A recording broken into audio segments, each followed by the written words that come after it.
Police ভাইরা সজাগ হন, গোয়েন্দারা সজাগ হন, সময় থাকতে সজাগ হন, যাতে তারা কোনো অরাজকতা, বিশৃঙ্খলা বা কোনো সন্ত্রাসী কার্যকলাপ করে দেশকে টালমাটাল করতে না পারে। এখনই সময় নষ্ট করা যাবে না। সবাইকে সচেতন হতে হবে, প্রতিটা বাংলাদেশিকে সচেতন হতে হবে যার যার অবস্থান থেকে। এ ব্যাপারে কোনো কম্প্রোমাইজ নাই। অতএব আমি চাই বাংলাদেশের মানুষ, প্রশাসন, গোয়েন্দা, পুলিশ ভাইরা সবাই যার যার জায়গা থেকে এই সন্ত্রাসী দলকে, সন্ত্রাসী গোষ্ঠীকে ধরে ফেলুন, আইনের আওতায় আনুন এবং জনগণের সহযোগিতা অবশ্যই প্রয়োজনীয় হতে পারে। মিডিয়া ভাইরা আপনারা এদের ব্যাপারে তুলে ধরুন, জনসমক্ষে মানুষকে সচেতন করে তুলুন। ধন্যবাদ সবাইকে।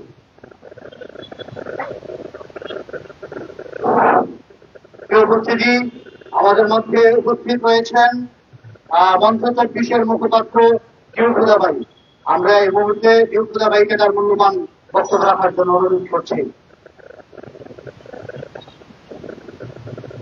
বিসমিল্লাহির রহমানির রহিম। আসসালামু আলাইকুম।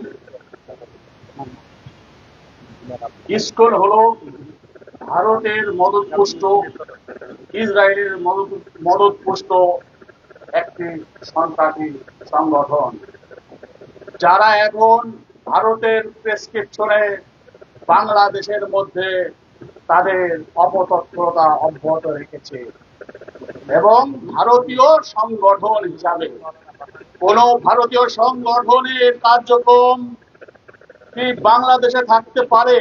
কখনো না। তারা এদেশের স্বাধীনতার সার্বভৌমত্বকে ধ্বংস করে আবার ভারত রাজ্যে পরিণত করার প্রক্রিয়া, ভারতীয় প্রেসক্রিপশনকে বাস্তবায়নের জন্য তারা কাজ করছে। আমাদের স্বাধীনতা সার্বভৌমত্ব রক্ষা করতে হলে এদের সম্বন্ধে সতর্ক থাকতে হবে, সচেতন থাকতে হবে। আপনারা জানেন যে এই ইসকন সন্ত্রাসী সংগঠন আমাদের অ্যাডভোকেট আলিফকে হত্যা করেছে।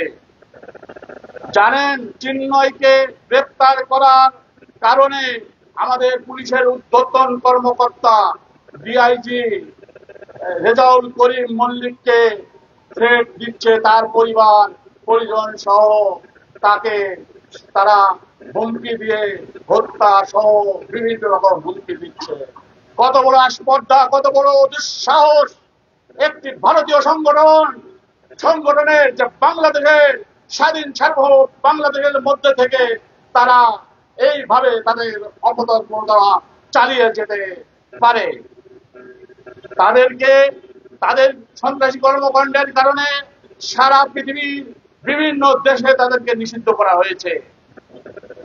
এমনকি যে চীন, শক্তিশালী চীনেও তাদের কার্যক্রম নিষিদ্ধ, মালয়েশিয়াতে তাদের কার্যক্রম নিষিদ্ধ, এভাবে বিভিন্ন দেশে, সৌদি আরবে তাদের কার্যক্রম নিষিদ্ধ, বিভিন্ন দেশে তাদের কার্যক্রম নিষিদ্ধ। তাদের কার্যক্রম সবচেয়ে বেশি কোথায় জানেন? ইসরায়েল। ভারতের সাথে ইসরায়েলের একটা গভীর সম্পর্ক আছে। তাই আমরা নির্দ্বিধায় আপনাদের কাছে সোচ্চার হওয়ার আহ্বান জানাবো যে আসুন সবাই আমরা সোচ্চার হই যে ইসকনকে অনতি বিলম্বে নিষিদ্ধ করে দেশের স্বাধীনতা সার্বভৌমত্বকে সমুন্নত রাখতে হবে। দেহ খুদা, বাংলাদেশ জিন্দাবাদ। ভারতীয় আধিপত্যবাদ ধ্বংস, নির্লজ্জার। Ban ban ISKCON, ban ban ISKCON, ISKCON ধ্বংস হোক, নির্লজ্জার। তুমি কে, আমি কে, বাংলাদেশি, বাংলাদেশি।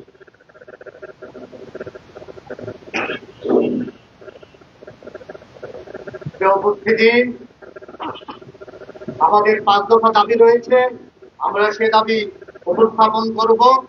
আপনারা জানেন পার্শ্ববর্তী দেশ মিয়ানমার থেকে রোহিঙ্গাদের কিভাবে বিতাড়িত করে বাংলাদেশে আশ্রয় দেওয়া হয়েছে। ভারতে প্রতিনিয়ত মুসলমানদেরকে নির্যাতন করা হচ্ছে। মসজিদে নামাজ পড়তে গেলে কিংবা ধর্মীয় কোনো আচার অনুষ্ঠান করতে গেলে তাদেরকে হত্যা করা হচ্ছে, খুন করা হচ্ছে, আঘাত করা হচ্ছে। ও সাম্প্রদায়িক সম্প্রীতির অনন্য দৃষ্টান্ত বাংলাদেশ।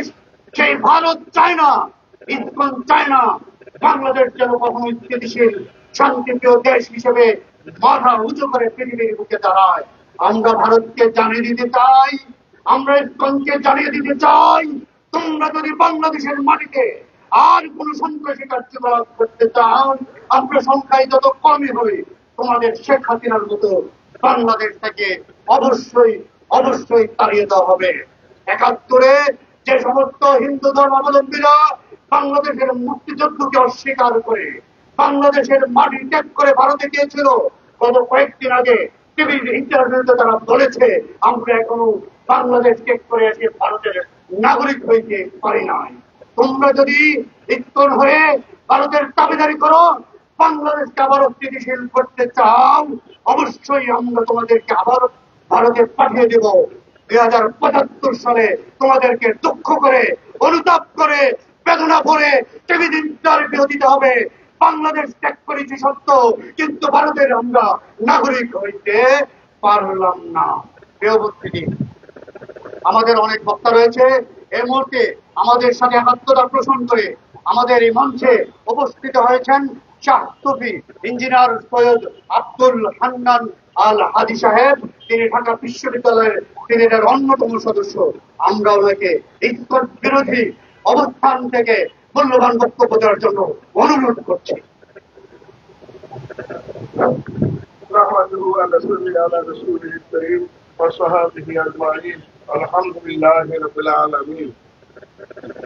আজকে উপস্থিত সুধীবৃন্দ, মঞ্চে দাঁড়ানো নেতৃবৃন্দ এবং জুলাই বিপ্লবী পরিষদের নেতৃবৃন্দ, আসসালামু আলাইকুম।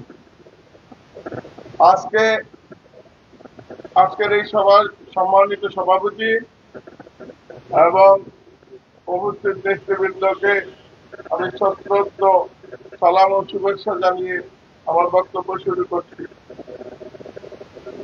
আজকের এই সমাবেশের লক্ষ্য হলো বাংলাদেশে ইসকন যে তৎপরতা চালাচ্ছে সে ব্যাপারে জনসাধারণের মধ্যে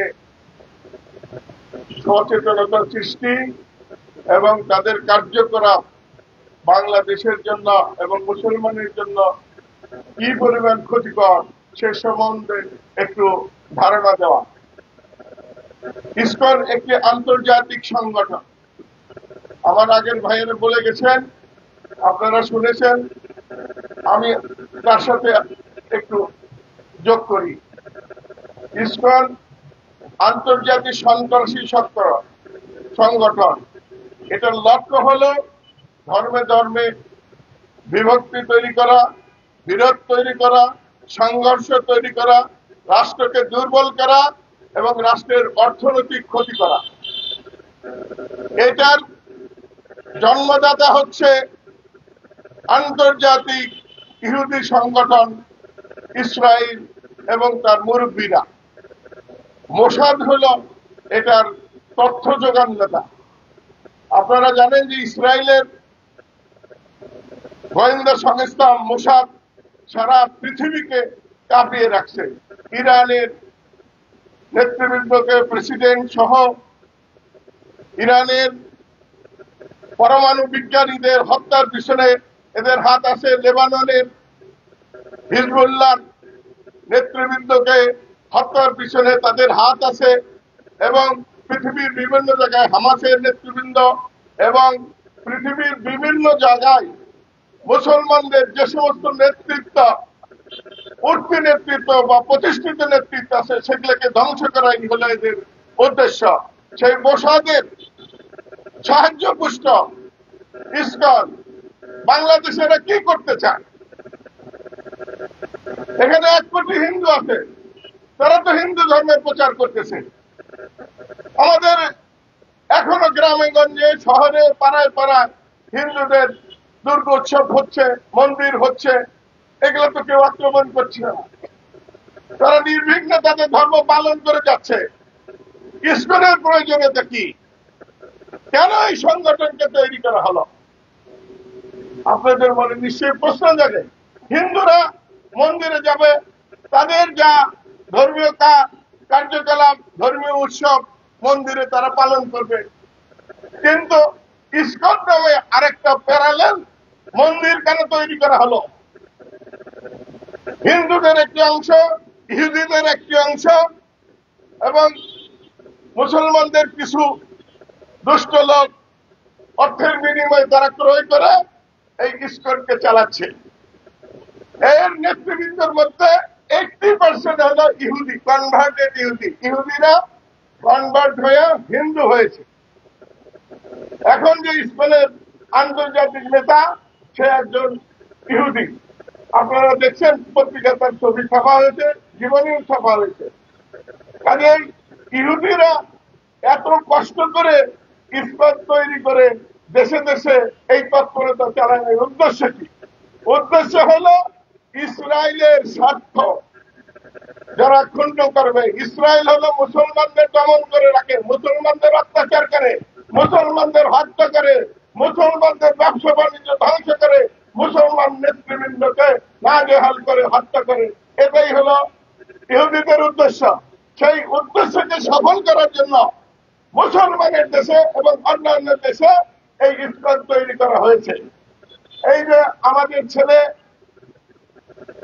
আমাদের আইনজীবী আলিফকে তারা 6-7 জনে মিলে উপায়ে প্রকাশ্যে দিবালোকে হত্যা করেছে। আপনারা এটা জানিয়েছেন। এদের উদ্দেশ্য হলো মুসলমানদের দুর্বল করে রাখা, মুসলমানদের অর্থনৈতিক শক্তিকে ভিত্তিকে দুর্বল করে দেওয়া, ধ্বংস করে দেওয়া এবং মুসলমানদের ওদের পদানত করে দেওয়া। ওরা জানে যে ইসরায়েলের একমাত্র শত্রু হয়েছে মুসলমানরা। কাজেই দেশে দেশে মুসলমান নেতৃবৃন্দকে হত্যা করা, মুসলমান নেতৃবৃন্দকে পারচেজ করে তাদের পদলেহী করা, এই সমস্ত কুকর্মগুলা ইসকনের মাধ্যমে তারা করতেছে। একটু আগে আমার এক বক্তব্য বলে গেছে, নওফেল, সে আমাদের একজন নেতার ছেলে, মন্ত্রী ছিল। তাকে তারা পারচেজ করে ইসকনের শিষ্য বানায় বিভিন্ন ভাবে বক্তব্য রাখিয়ে কি অবস্থার সৃষ্টি করছে। ইসকনের তাদের একটা প্রোগ্রাম আছে, তারা বিভিন্ন মাদ্রাসায়, এতিমখানায় মুসলমানদের যে যে জায়গায় অর্থের প্রয়োজন সেই সমস্ত জায়গায় তারা অর্থ দিয়ে, খাদ্য দিয়ে, তাদেরকে বিভিন্ন উৎসবে পোশাক পরিচ্ছদ উপহার দিয়ে মুসলমানদের মধ্যে ঢুকে দিতে চাচ্ছে এবং এইভাবে মুসলমানদেরকে চিন্তাগত ভাবে ইহুদিদের পক্ষে নেওয়ার চেষ্টা করছে। অর্থ যে সারা বিশ্বব্যাপী মুসলমানরা যে ইহুদিদের উৎখাত করতে চায়, এই সংগ্রাম যাতে দুর্বল হয়ে যায়, এই সংগ্রাম যাতে সাফল্যমণ্ডিত না হয়, এটাই মূল উদ্দেশ্য। আপনাদেরকে বুঝতে হবে, ইসকন মানেই মুসলমানের শত্রু, ইসকন মানেই হিন্দুর শত্রু, ইসকন মানেই সমস্ত ধার্মিকদের শত্রু। এরা একটা ধর্মের নামে বিশ্বরা। এরা এদের নিজের স্বার্থের জন্য মানুষ খুন করতে পারে, দেশের নেতৃবৃন্দকে খুন করতে পারে, বিভিন্ন প্রতিষ্ঠানগুলা ধ্বংস করতে পারে। এদের হাতে অস্ত্র আছে, এদের হাতে অর্থ আছে, এদের হাতে টেকনোলজি আছে। এই টেকনোলজি ব্যয় করে দেশের গোপন তথ্যগুলা, গোপন কথাগুলা এরা ইসরায়েলে পাচার করে।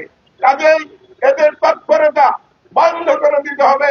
বাংলাদেশের মাটিতে এদেরকে চালাতে দিতে হবে, তাদের তৎপরতা চালানো উচিত হবে না, দেওয়া যাবে না। কারণ হিন্দুদের তো মন্দির আছে, তাদের বিভিন্ন উপাসনালয় আছে, তারা উপাসনা করতেছে। এক্সট্রা এই ইসকনের নামে এগুলো করার আর দরকার নাই। এগুলো একটা বেহুদা জিনিস, নতুন আবিষ্কার। হিন্দু ধর্ম আসছে 5000 বছর আগে, এখন এরা হিন্দু হইতেছে। এরা হিন্দুর নামে প্রচার করে হিন্দুত্ববাদ বিস্তার করার চেষ্টা করতেছে।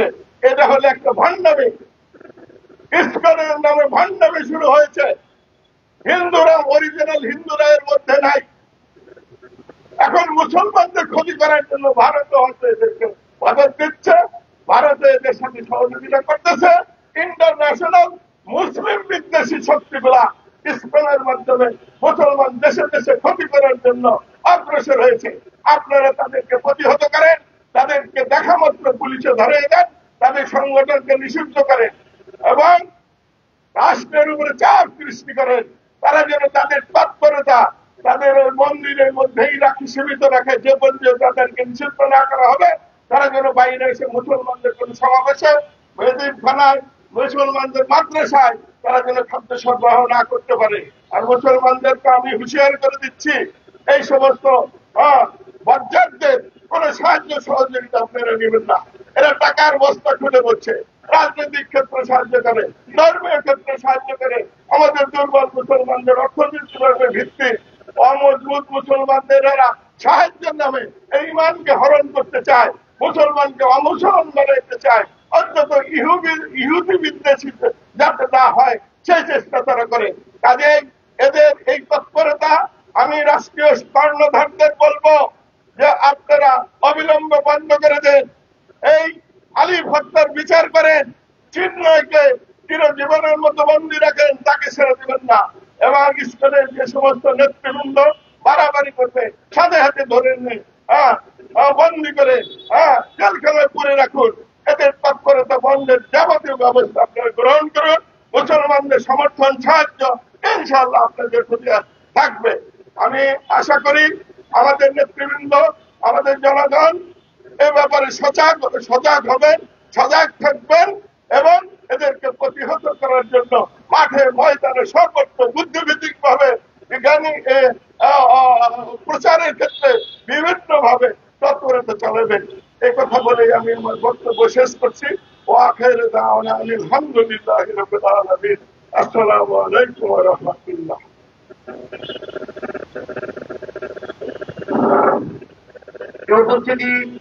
আজকে আমাদের অত্যন্ত দুঃখ কষ্টের সাথে বলতে হয়, ইসকন ভারতকে দোষ দেওয়ার আগে দোষ দিতে হয় আমাদের নিজেদেরই, দোষ দিতে হয় মুসলমানদের।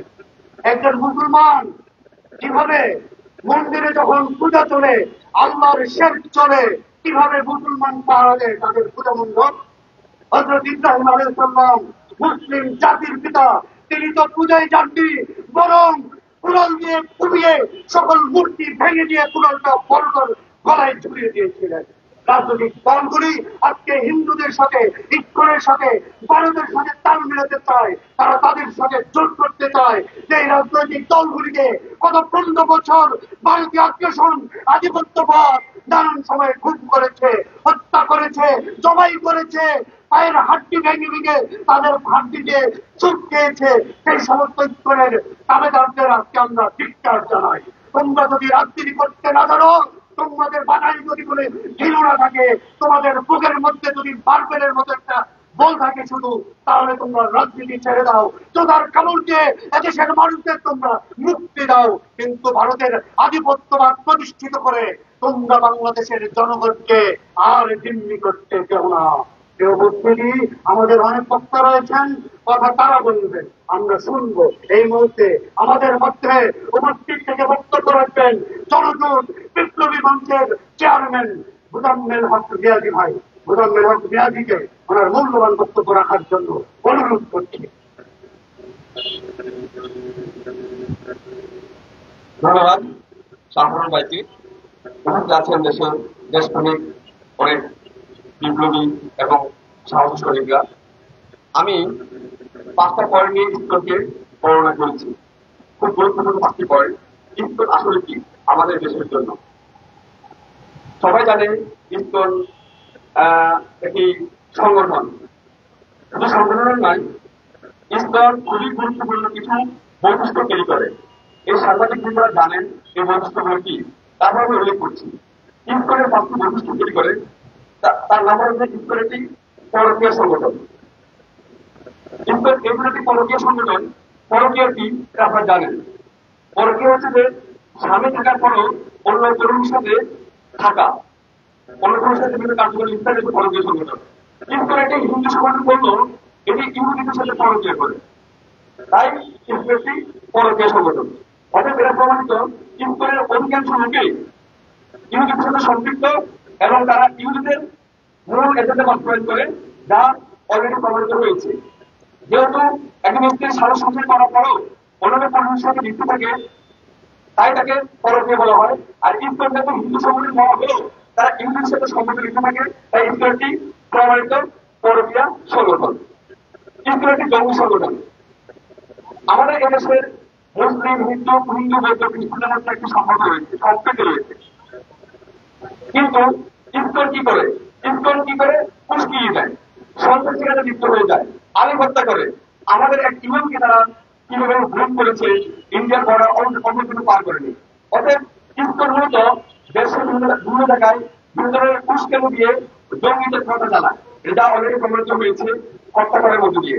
তাই আমি মনে করছি ইসকনটি প্রমাণিত জঙ্গি সংগঠন, ইসকনটি সম্প্রীতি নষ্ট করার সংগঠন। বাংলাদেশের ইতিহাস 400-500 বছর ইতিহাস, এখানে হিন্দু, বৌদ্ধ, খ্রিস্টান, ইহুদি, অন্যান্য ধর্মগোষ্ঠীর লোকগুলো তারা আমাদের সাথে একসাথে বাস করে এই বাংলাদেশকে ধারণ করে, এই বাংলাদেশে একটি সম্প্রীতি রয়েছে। অতএব এই সম্প্রীতির মধ্যে আমাদের কালচার রয়েছে, সংস্কৃতি রয়েছে। এই দেশ কিন্তু একটি সাংস্কৃতিক দেশ, এখানে সম্প্রীতি রয়েছে। একজন দাওয়াত করলে আরেকজন যায়, হিন্দু দাওয়াত করলে মুসলিম যায়, মুসলিম দাওয়াত করলে হিন্দু যায়, অন্য ধর্ম দাওয়াত করলে আমরা যাই। তার মানে আমাদের মধ্যে সম্প্রীতি রয়েছে, ভোটের ময়দানে কিংবা বিভিন্ন উৎসবে। কিন্তু আমরা দেখছি যে ইসকন সম্পূর্ণ একটি সম্প্রীতি নষ্ট করার সংগঠন। তারা প্রমাণ করতে চায় যে সম্প্রীতি চলবে না, কেবল এই দেশে হিন্দু এবং ইহুদিদের রাজ্য কায়েম হবে। অর্থাৎ তারা একটি ধর্মকে মানে প্রাধান্য দিয়ে তারা আমাদের সম্প্রীতি নষ্ট করে। তাই আমি মনে করছি যে ইসকন সম্প্রীতি নষ্ট করার জন্য একটি জঙ্গি সংগঠন, ইসকন একটি দেশ বিরোধী সংগঠন। এদের স্বাধীন হয়েছে 1971 সালে, অনেক অর্জন হয়েছে, অনেক বিপ্লব হয়েছে, কিন্তু এদেশে মানুষ স্বাধীনতা টিকিয়ে রাখার জন্য প্রতিজ্ঞাবদ্ধ। কিন্তু আমরা দেখেছি যে বিগত দিনের কর্মকাণ্ড বলে ইসকন এই দেশের সার্বভৌমত্বকে ধ্বংস করতে চায়, স্বাধীনতাকে ধ্বংস করতে চায়। অতএব এই দেশের সার্বভৌমত্ব স্বাধীনতা রক্ষা করতে হলে আমাদের সম্প্রীতিকে টিকিয়ে রাখতে হবে। কিন্তু আমরা দেখেছি যে আমাদের এদের স্বাধীনতার পক্ষে যতবার শক্তি আছে, সকল শক্তির বিরুদ্ধে ইসকন রয়েছে। ইভেন আপনারা জানেন যে 24-এ যারা আন্দোলন করেছে, আমি নিজেও 24-এ একজন আন্দোলনের কেন্দ্রীয় সংগঠক। আমরা কিন্তু এই ইসকন বিভিন্ন ধরনের সোশ্যাল মিডিয়ার মধ্যে দিয়ে আমাদের এই বিপ্লবীদের বিভিন্ন ট্র্যাক দিচ্ছে এবং তাদেরকে বিভিন্ন ধরনের হুমকি দিচ্ছে। তার মধ্যে থেকে ইসকন 71 এবং 24-এ একটি স্বাধীনতা বিরোধী সংগঠন, যা এই দেশের স্বাধীনতাকে ধ্বংস করতে চায়। ইসকন একটি সার্বভৌমত্ব ধ্বংস করার সংগঠন। বাংলাদেশের মধ্যে সবচেয়ে গুরুত্বপূর্ণ সার্বভৌমত্ব। এই সার্বভৌমত্ব রক্ষা করার জন্য আমাদের প্রধান শক্তি সেনাবাহিনী কিংবা বিজেপি কিংবা আমাদের বাহিনীগুলো। আমাদের ইসকন বিভিন্ন সময় আমাদের সেনাবাহিনী নিয়ে উস্কানি কথা বলে, বিভিন্ন ধরনের বাহিনী নিয়ে উস্কানি কথা বলে, ইভেন আমাদের মানচিত্র নিয়ে কথা বলে। তাদের এমনও আমি নিউজ দেখেছি যে তারা এই দেশকে একটি ভারতের অঙ্গরাজ্য বানাতে চায়, এরকম তথ্য পাওয়া গেছে। তার মানে আমাদের মানচিত্র নিয়ে কথা বলে। অতএব আমাদের মানচিত্র নিয়ে প্রশ্ন তোলা, স্বাধীনতা নিয়ে প্রশ্ন তোলা, সার্বভৌমত্ব নিয়ে প্রশ্ন তোলা, আমাদের এই দেশের বিপ্লব নিয়ে প্রশ্ন তোলার সবচেয়ে হুমকি হচ্ছে যে ইসকন। অতএব আপনারা জানেন যে 2024 সালে 5ই আগস্টে এক রক্তকে বিপ্লব দিয়ে এক নতুন বাংলাদেশ পেয়েছি আমরা। প্রায় 1400 প্রাণের বিনিময়ে প্রায় 30,000 প্রাণের 30,000 আহতের বিনিময়ে কারো হাত নেই, কারো পা নেই, 15 দিন আন্দোলন করছে। প্রিয় সাংবাদিক বিন্দু, এখন হাসপাতালে কাঁদছে আমার ভাই বোনেরা, কারো চোখ নেই, কয়েকদিন পর শহীদ মিনারে লাশ আছে। অর্থাৎ আপনারা জানেন যে এই দেশকে নিয়ে নতুন ষড়যন্ত্র চলছে, কিভাবে এই দেশে নতুন ষড়যন্ত্র করে সার্বভৌমত্ব ধ্বংস করা যায়, স্বাধীনতা ধ্বংস করা যায়, সম্প্রীতি ধ্বংস করা যায়। সাবধান করতে চাই, সতর্ক করতে চাই, যারা এখনো পর্যন্ত রয়ের দালালি করছে, ইন্ডিয়া দালালি করছে, ভারতের দালালি করছে, আওয়ামী লীগ দালালি করছে, সাবধান হয়ে যান, সতর্ক হয়ে যান। শেখ হাসিনা দেশ থেকে পালাইছে, আপনারা পালানোর কোনো সুযোগ পাবেন না। অতএব ইসকন নামের যে সংগঠনটি রয়ের হয়ে কাজ করছে, ভারতের হয়ে কাজ করছে, আওয়ামী লীগের হয়ে কাজ করছে, সাবধান করতে চাই, তাদেরকে অতি দ্রুত নিষিদ্ধ ঘোষণা করুন। যদি নিষিদ্ধ ঘোষণা না করেন তাহলে মনে রাখবেন ওরা ষড়যন্ত্রের মধ্য দিয়ে আমাদের এদেশের সম্প্রতি এবং এদেশের গ্রহণ করে দাঁড়াবে। অতএব আমি উপদেষ্টা মহাকে বলতে চাই, সরকারকে বলতে চাই, বসে থাকবেন না। চারদিকে আগুন লাগছে, চারদিকে রক্তাক্ত হচ্ছে, খুন হচ্ছে, খুন হচ্ছে। এর ইন্ধন নেতার প্রধান ইন্ধন ইস্কন কিংবা র। অতএব যদি আপনারা এখন পর্যন্ত সাবধান না হন, সতর্ক না হন, এই স্তরটি সত্য না করেন, তাহলে মনে রাখতে হবে আপনারা এর দায়ভার নিতে হবে। আমি পরিশেষে একটি কথা বলতে চাই, প্রিয় সাংবাদিক বিন্দু, আপনাদের অনেক ভাইরা কিন্তু আহত হয়েছে, শহীদ হয়েছে। আমার দেখার মতো আমার সাংবাদিক ভাইরা অনেক আহত হয়েছে। আপনারা এই তথ্যগুলো প্রচার করুন। ইস্কন নিয়ে আপনারা অনেক তথ্য জানেন। আমরা চাই সাংবাদিক, সাধারণ জনগণ সকলে এই দেশে ঐক্যবদ্ধ হয়ে এদের সম্পত্তি বজায় থাকবে, বজায় রাখবে। অতএব আমার শেষ কথা বলা হচ্ছে যে ইস্কন যদি নিষিদ্ধ না হয়, তাহলে আমরা যেভাবে 2024 সালের 5 আগস্ট জুলাই মাসে আমরা এই দেশে বিপ্লব সৃষ্টি করেছিলাম, এক শাখা থেকে পতন করেছিলাম, কিন্তু এখন আওয়ামী লীগের পতন হয়নি, রয়ের পতন হয়নি, দূষিতের পতন হয়নি, দালালদের পতন হয়নি। ইস্কন মাথার উঁচু দিয়ে উঁচু করে যাচ্ছে। অতএব আমরা প্রয়োজনে বাংলাদেশ সম্প্রতি বজায় রাখার জন্য ইউনিভার্সিটি, কলেজ, পাড়ায়, মহল্লায় আমরা আমাদের সম্প্রতি বজায় রাখার জন্য একটি বলা সৃষ্টি করবো, বিপ্লব সৃষ্টি করবো। সেই বিপ্লব দিয়ে এদেশের সম্প্রতি বজায় থাকবে। আমি আবার বলছি, ইস্কন একটি পরকীয় সংগঠন, অবৈধ সংগঠন। এই পরকীয় সংগঠন, অবৈধ সংগঠন প্রতিদিন সিদ্ধ করুন, নাহলে বাংলাদেশের সম্প্রতি বজায় রাখা অনেক কষ্টকর হবে। ধন্যবাদ সবাইকে। আসসালামু আলাইকুম। প্রিয় উপস্থিতি, ইতিমধ্যে আমাদের মধ্যে আমাদের অন্যতম আকর্ষণ আমাদের ভাই লেফটেন্যান্ট কর্নেল হাসিম ভাই উপস্থিত হয়েছেন। উনি মুক্তিযুদ্ধে গণবদ্ধ অবদান রেখেছিলেন। আমরা এই মুহূর্তে হাসিনুর রহমান বীর প্রতীক, লেফটেন্যান্ট কর্নেল হাসিনুর রহমান বীর প্রতীক ভাইকে তার মূল্যবান বক্তব্য দেওয়ার জন্য অনুরোধ করছি।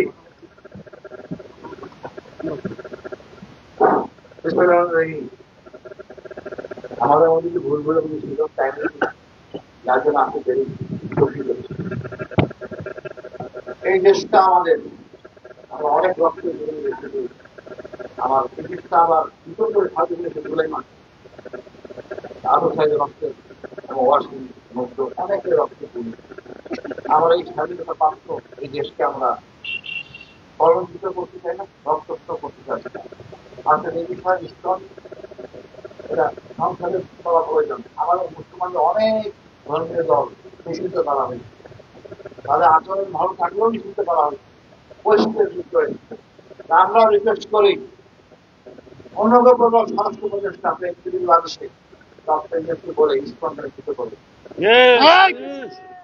আমাদের এই স্বাধীনতার পরে, নতুন স্বাধীনতার পরে কেউ গুম হয় নাই, কিন্তু আপনারা এই ইস্কন গুম করছেন। এই ইস্কন আমাদের একজন বিচারককে, একজন আইনজীবীকে হত্যা করতে প্রকাশ্যে, আপনার সমস্যা কোথায় এটাকে নিষিদ্ধ করতে। আপনি দেখান প্রকাশ্যে কোনো ইসলামী দল কাকে এইভাবে মারছে, তারপর তাকে নিষিদ্ধ করছেন। খুব হরকতুল জিহাদ, খুব হিজবুত তাহরি দেখাইতে পারবেন না। এত প্রমাণ থাকার পর আপনাদের সমস্যা কোথায়? নিষিদ্ধ করতে না পারেন, আপনার ভাই পদত্যাগ করেন, দেশটাকে বিপদে ফেলবেন না। আমাদের এই যে শান্তির দেশ, হিন্দু বৌদ্ধ খ্রিস্টান সবাইকে নিয়ে আমরা বসবাস করছি। সবার আপনি যাবো, সবাই আমাদের আসবে, আমরা এক দেশের অধিবাসী। এখানে কোনো বিভেদের কোনো স্কোপ নাই। যারা কর্তৃপক্ষ করে অনৈতিক কর্মকাণ্ড ভারতের প্রতিষ্ঠানে, ভারতের প্রতিনিধিত্ব হিসেবে কাজ করতেছে, ভারতের কোনো কিছু এই দেশে স্থান পাবে না। পরিষ্কার, ভারতকে আমরা এক বিন্দু ছাড় দিব না। সুতরাং আমরা যখন উন্নয়নের দিকে যাবো, ভারত এক এক করে এক এক ন্যারেটিভ আসবে, আমরা কোনো ন্যারেটিভ প্রশ্রয় দিব না। আমাদের হিন্দু ভাইরা, সনাতন ভাইরা এই স্থলের আন্দোলনকে পছন্দ করেন না। গুটি কয়েক লোকের জন্য আমাদের এই সুশ্রী নেওয়ার কোনো কারণ নাই। ওনারা চায় যাতে আমরা হিংস্র হয়ে ওটাকে হাত দিই। আমরা এমন বোকা নয়, এই ট্যাপে আমরা করবো। আমরা শান্তিতে বিশ্বাস করি, শান্তিতে থাকবো। তবে ভারতের কোন ন্যারেটিভ বাংলাদেশে চলবে না। এখানে যেরকম জাতীয় পার্টি সুশ্রী চলবে না, আওয়ামী লীগের সুশ্রী চলবে না, নির্বাচনে ফাইজলামি চলবে না। জনগণ যারা খুশি তাদের ভোট দিবে, কোনো আপত্তি নাই। কিন্তু আপনারা যদি এগুলো হ্যান্ডেল করতে না পারেন, অনুরোধ করবো সমাজে ফেরত যান, বদনামিতে ফেলবেন না। আমাদের দেশ তো শান্তির দেশ, শান্তিতে বসবাস করতে চাই। আপনি কথা বলতে এই জায়গায় ভাবতেও পারেন এই তখন আজকে 1 বছর আগে যে আবু সাইদের জন্য তারা রক্তের ছাত্রদের জন্য ছাত্ররা পরিষ্কার আমাদের শিখেছে ভারত আমাদের একমাত্র দেশ। আর তারপরে যদি আমাদের আর এই সাথে যোগাবে এখন জাতীয় পার্টি যোগাবে আমাদের ইসকন নিষিদ্ধ হবে, জাতীয় পার্টি নিষিদ্ধ হবে, সভাপতি সব নিষিদ্ধ হবে। আমরা থাকবো শান্তিতে, 1 পতাকা নিচ্ছে সম অধিকার সর্বমাধিকার নিচ্ছে। ধন্যবাদ ভাই, অশেষ ধন্যবাদ। বাংলাদেশ হোক।